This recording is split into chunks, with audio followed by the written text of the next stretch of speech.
Welcome to our channel, where we dive deep into some of the most baffling and mysterious cases in true crime history. If you're new here, make sure to hit that subscribe button and turn on notifications so you never miss an episode. Today, we're exploring the haunting and unsolved disappearance of Maura Murray. A case that continues to puzzle investigators and true crime enthusiasts alike. Let's take a closer look at what happened to Maura, and why, after all these years, her story still remains a mystery. On the night of February 9, 2004, a 21-year-old nursing student, Maura Murray, left her college in Massachusetts under mysterious circumstances. She was headed toward New Hampshire, but what happened next would lead to one of the most puzzling disappearances in modern history. Her car was found abandoned, her belongings scattered, and the search for her has continued for over 2 decades, yet no trace of Maura has ever been found. What happened to Maura Murray? Was she the victim of foul play, or did she vanish into the cold night by choice? Tonight, we explore the eerie details of this case, where every lead has led to more questions than answers. Maura Murray, a 21-year-old nursing student from the University of Massachusetts, was described as intelligent, ambitious, and driven. But, like many of us, her life was not without its struggles. Beneath the surface, Maura was facing personal challenges that were far from visible to those around her.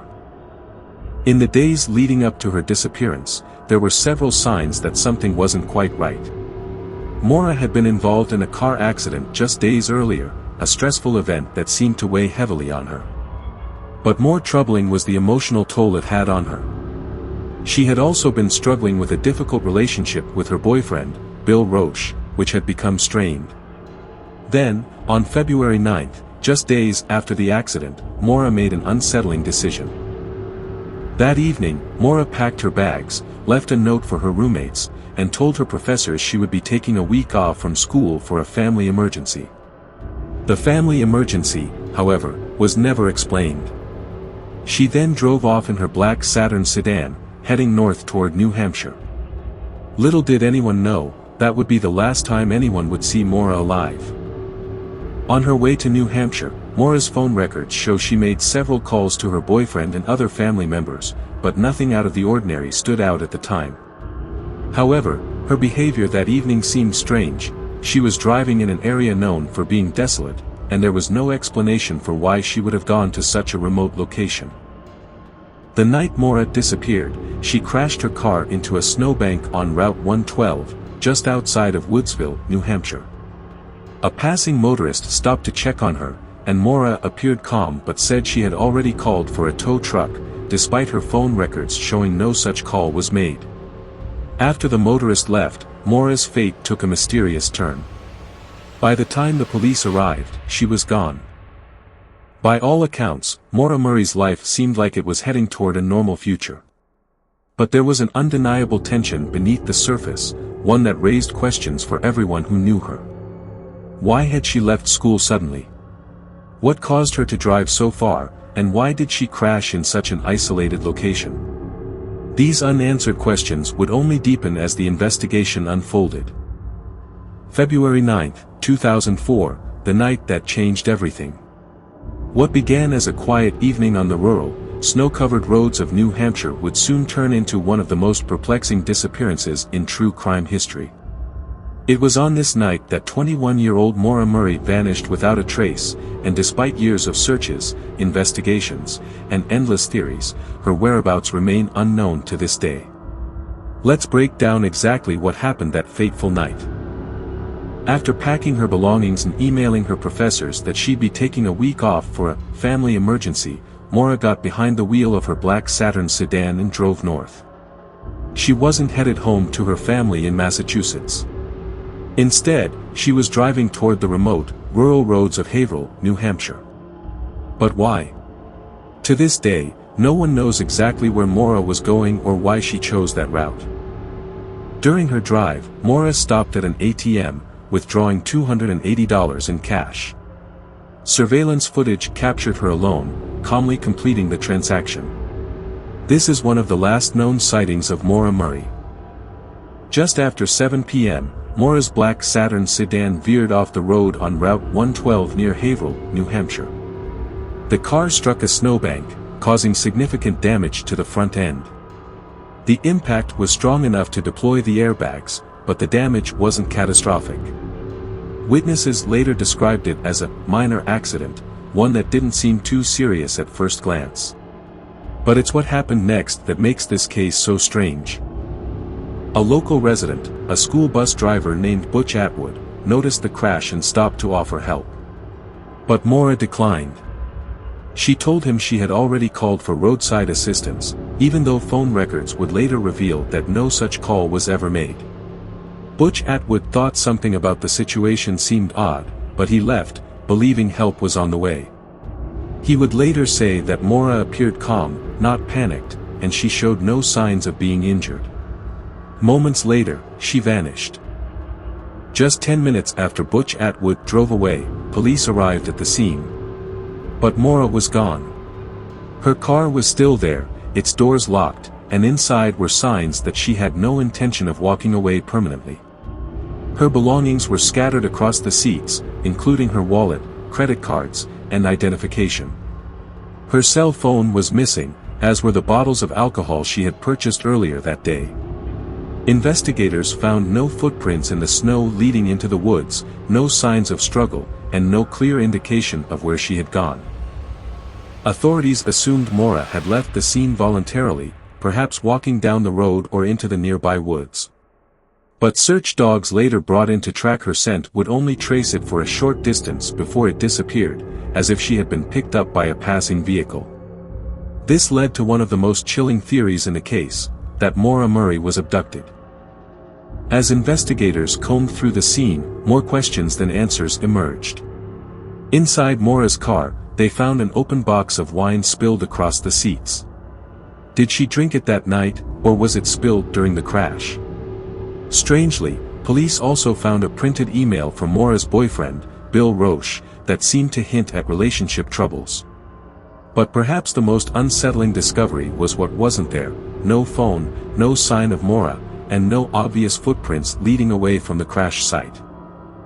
In just 10 minutes, Maura Murray disappeared into thin air. No sounds of a struggle. No calls for help. No sign of where she went. In those 10 short minutes, a bright young nursing student went from standing beside her car to vanishing without a trace. Authorities initially believed she was just a missing person who might have wandered off, but as the hours turned to days, it became clear, this was no ordinary disappearance. Something had gone terribly, terribly wrong. To this day, no one knows for sure what happened to Maura Murray after she crashed her car on that lonely New Hampshire road. Was she taken by someone? Did she willingly run away? Or is it possible that something far more sinister happened in the shadows that night? The disappearance of Maura Murray remains one of the most perplexing cold cases in the world of true crime. And this is only the beginning of our investigation. What happened in the crucial moments after Maura Murray's car crash on Route 112 remains one of the most debated mysteries in true crime history. From witness sightings to eerie clues left behind, every detail seems to raise more questions than answers. Let's break down the key events that occurred immediately after the crash, moments that may hold the secret to Maura's disappearance. What happened in the crucial moments after Maura Murray's car crash on Route 112 remains one of the most debated mysteries in true crime history. From witness sightings to eerie clues left behind, every detail seems to raise more questions than answers. Let's break down the key events that occurred immediately after the crash, moments that may hold the secret to Maura's disappearance. At approximately 7:27 p.m., Maura's black Saturn struck a snowbank on Route 112 near Haverhill, New Hampshire. A loud thud echoed through the still night air, alerting several nearby residents. Two key witnesses, a school bus driver named Butch Atwood and a woman living across the street, heard or saw the crash. Their testimonies would become vital pieces in this puzzle. Minutes later, Butch Atwood, a school bus driver who lived nearby, approached Maura's vehicle. He later described seeing Maura standing next to her car, seemingly calm and collected. But there was something strange about the interaction. When Butch offered to help, Maura declined, telling him she had already called for roadside assistance. But phone records would later reveal that no such call was made. Butch would later describe Maura's behavior as calm but unnervingly distant, as if she wanted him to leave as quickly as possible. Believing that help was on the way, Butch returned home. From his house, he had a clear view of the crash site through his window. But when police arrived minutes later, Maura was gone. Meanwhile, another witness, a woman living across the street, called 911 at 7:35 p.m. to report the crash. She noted that a young woman was seen standing next to the vehicle but didn't appear to be injured. The police dispatcher assured her that officers were en route. In the span of just 10 minutes, Maura Murray disappeared. When police arrived on the scene at approximately 7:40 p.m., she was nowhere to be found. Her car was locked. Her belongings were still inside, including clothes, schoolwork, and an open box of wine spilled on the seats.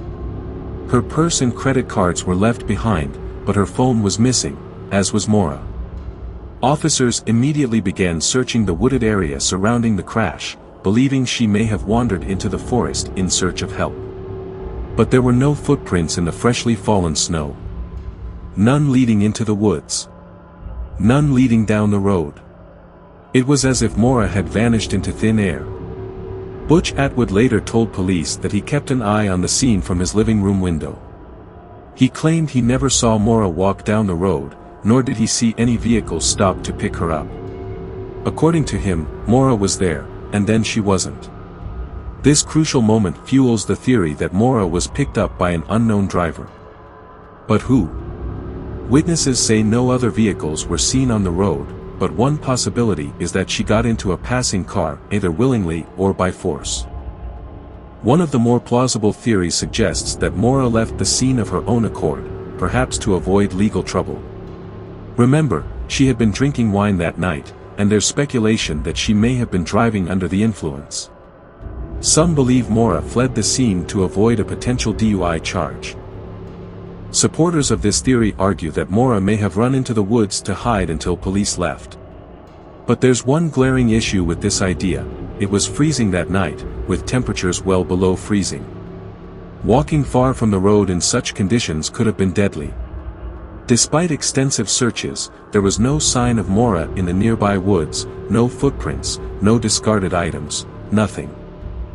Law enforcement has faced intense criticism for how they handled Maura's case. Many believe early missteps allowed crucial evidence to be lost forever. Initial searches were delayed, and it took hours before the scene was properly secured. While police did search for Maura, they were operating on the assumption that she had left voluntarily, which may have prevented a more thorough investigation. By the time they began treating the case as a possible crime, vital evidence had already been lost. Actives also questioned the lack of urgency in the search. Critics argue that had police treated this as a crime from the start, they may have been able to collect critical evidence, like tire tracks or DNA. Some even claim that local authorities were hiding something. In the years since Maura's disappearance, internet detectives have named potential suspects, some plausible, others wild speculation. From known predators living in the area to complete strangers passing through, dozens of people have been implicated in online forums. To this day, there are no confirmed sightings of Maura Murray after the night of her disappearance. She vanished, leaving behind only speculation and theories. Was it a case of foul play? A runaway escape? Or did something more tragic occur on that lonely stretch of Route 112? One thing is clear: Maura's story remains one of the most compelling unsolved mysteries of the 21st century. For Maura's family, the passage of time has done little to heal their wounds. Her father, Fred Murray, has been relentless in his search for answers, appearing on talk shows, working with private investigators, and urging the public to keep Maura's story alive. To Fred, this is more than a cold case, it's his daughter. His pleas for answers are heartbreaking, a stark reminder that while Maura's case has become an internet sensation, for her family, it's deeply personal.